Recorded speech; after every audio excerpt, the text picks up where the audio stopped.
BNP নেতারা বলেছেন, অভ্যুত্থানের পরাজিত শক্তি এখনো নানা ষড়যন্ত্র করছে। তাদের কাছে অবৈধ অর্থ রয়েছে, তাই কালো টাকা ছড়িয়ে অস্থিরতা তৈরি করার ষড়যন্ত্র করছে। গার্মেন্টস খাতে বিশৃঙ্খলা তৈরিতে বিপুল অর্থ খরচ করছে তারা।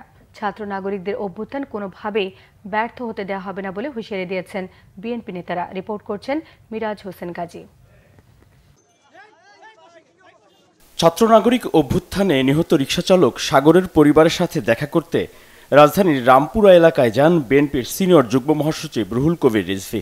এ সময় পরিবারের সদস্যদের সমবেদনা জানান তিনি। পরিবারটির পাশে থাকার আশ্বাস দেন বিএনপির নেতা। রুহুল কবির রিজভী বলেন, শেখ হাসিনার সরকার দমন নিপীড়নের জন্য দেশকে কারাগারে পরিণত করেছিল। সাগরদের মতো অসংখ্য মানুষ প্রাণ দিয়ে গোটা জাতিকে কারাগার মুক্ত করেছে, কিন্তু এখনও ষড়যন্ত্রকারীরা থেমে নেই বলেও মন্তব্য করেন রুহুল কবির রিজভী। যারা পরাজিত হয়েছেন তাদের ছিল অনেক কালো টাকা, তাদের আছে অনেক কালো টাকা, তারা বিভিন্ন জায়গায় ঘাপটি মেরে বসে আছে।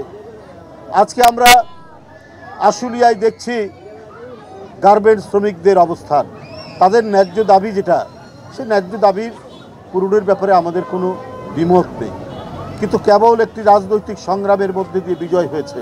তাদেরকে কে এখন উস্কানি দিচ্ছে? এই অদৃশ্য শক্তি কারা? এদের কালো হাত ভাঙার জন্য আজকে আবারও এই শ্রমজীবী মানুষ এবং তাদের মতো শ্রমিক ছাত্র জনতাদেরকে আজকে প্রস্তুত থাকতে হবে। এদিকে গুলশানে বিএনপি চেয়ারপারসনের কার্যালয়ে লিয়াজো কমিটির বৈঠক শেষে স্থায়ী কমিটির সদস্য আমির খসরু মাহমুদ চৌধুরী বলেন, আওয়ামী লীগকে দেশবাসী বিতাড়িত করেছে, কিন্তু তারা এখন পোশাক খাতে অস্থিরতা সৃষ্টির ষড়যন্ত্রে লিপ্ত রয়েছে। মিল ফ্যাক্টরিগুলোতে, ওষুধ কারখানাগুলোতে, গার্মেন্ট ফ্যাক্টরিগুলোতে, বিভিন্ন ফ্যাক্টরিগুলোতে আজকে ষড়যন্ত্র করে এগুলোকে বন্ধ করে দেওয়ার জন্য অনেক ধরনের কর্মকাণ্ড চলছে।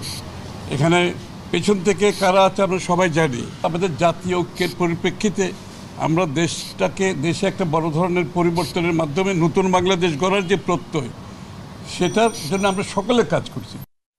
মিরাজ হোসেন গাজী, বাংলা ভিশন, ঢাকা।